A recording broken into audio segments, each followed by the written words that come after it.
bismillahirrahmanirrahim۔ السلام علیکم۔ کہتے ہیں کہ عادات، اخلاق اور طرز عمل خون اور نسل دونوں کی پہچان کرا دیتے ہیں۔ اس سلسلے میں ایک کہانی عرض ہے۔ ایک بادشاہ کے دربار میں ایک اجنبی نوکری کی طلب کے لیے حاضر ہوا۔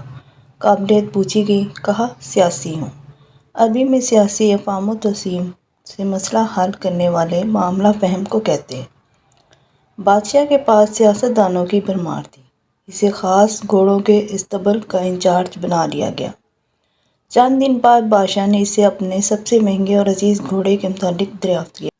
اس نے کہا نسلی نہیں ہے۔ بادشاہ کو تعجب ہوا۔ اس نے جنگل سے آدمی کو بلا کر دریافت کیا۔ اس نے بتایا گھوڑا نسلی ہے، لیکن اس کی پیدائش پر اس کی ماں مر گئی تھی۔ یہ گائے کا دودھ پی کر اس کے ساتھ پلا ہے۔ مسئول کو بلایا گیا۔ تم کو کیسے پتہ چلا کہ گھوڑا نسلی نہیں ہے؟ اس نے کہا جب یہ گھاس کھاتا ہے تو گایوں کی طرح سر نیچے کر کے، جبکہ نسلی گھوڑا گھاس منہ میں لے کر سر اٹھا لیتا ہے۔ بادشاہ اس کی فراست سے بہت متاثر ہوا اور اس کے گھر اناج، گھی، بھنے دمبے اور پرندوں کا اعلیٰ گوشت بطور انعام بھجوایا۔ اس کے ساتھ ساتھ اسے ملکہ کے محل میں تعینات کر دیا۔ چند دنوں بعد بادشاہ نے مصاحب سے بیگم کے بارے میں رائے مانگی۔ اس نے کہا طور اتوار تو ملکہ جیسے ہیں، لیکن شہزادی نہیں ہے۔ بادشاہ کے پیروں تلے سے زمین نکل گئی۔ اس نے فوراً ملکہ کی ماں کو بلا بھیجا۔ معاملہ اس کے گوش گزار کیا۔ ماں نے تصدیق کر دی۔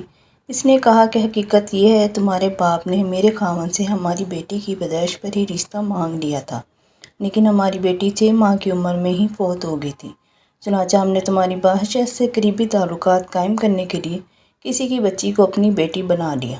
بادشاہ نے مصاحب سے دریافت کیا کہ اسے ملکہ کے شہزادی نہ ہونے کا کیسے علم ہوا؟ تو اس نے کہا کہ ملکہ کا خادموں کے ساتھ سلوک جاہلوں سے بھی بدتر ہے۔ شہزادیاں ایسا سلوک نہیں کیا کرتیں۔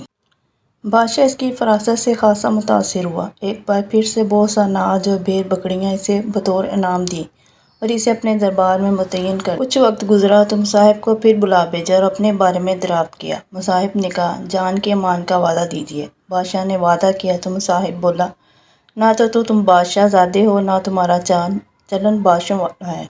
بادشاہ کو تاؤ آیا، مگر جان کے مان دے چکا تھا۔ سیدھا والدہ کے محل پہنچا۔ والدہ نے کہا یہ سچ ہے، تم ایک چرواہے کے بیٹے ہو، ہماری اولاد نہیں تھی تو تمہیں لے کر پالا تھا۔ بادشاہ نے مصاحب کو بلایا اور پوچھا کہ اسے کیسے معلوم ہوا؟ اس نے کہا کہ بادشاہ جب کسی کو انعام و اکرام دیا کرتے ہیں تو ہیرے، موتی اور جواہرات کی شکل میں دیتے ہیں، لیکن آپ بھیڑ، بکریاں اور دیگر کھانے کی چیزیں عنایت کرتے ہیں۔ یہ اسلوب بادشاہ زادے کا نہیں ہوتا، بلکہ کسی چرواہے کے بیٹے کا ہی ہو سکتا ہے۔ عادتیں نسلوں کا پتہ دیتی ہیں۔ عادات، اخلاق اور طرز عمل خون اور نسل دونوں کی پہچان کرا دیتے ہیں۔ جزاک اللہ خیرا۔